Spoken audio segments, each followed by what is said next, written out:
এক যুবক জালিয়াতি পাস ব্যবহার করে পুজোয় ঘুরছিল, আর এই নিয়ে যখন পুলিশের সন্দেহ হয়, পুলিশ রাধাকিশোরপুর থানায় নিয়ে আসে সেই যুবককে।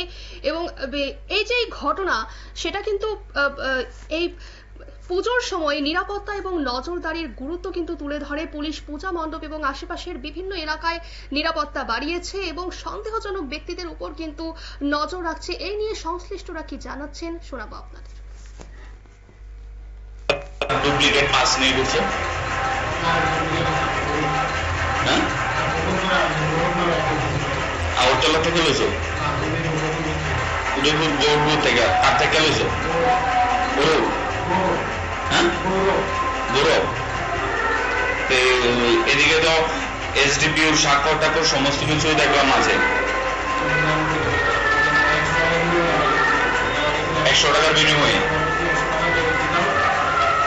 গৌরব কি করে?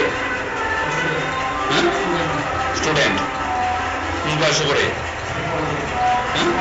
কলেজে পড়ে। তোমার নাম, বাড়ি?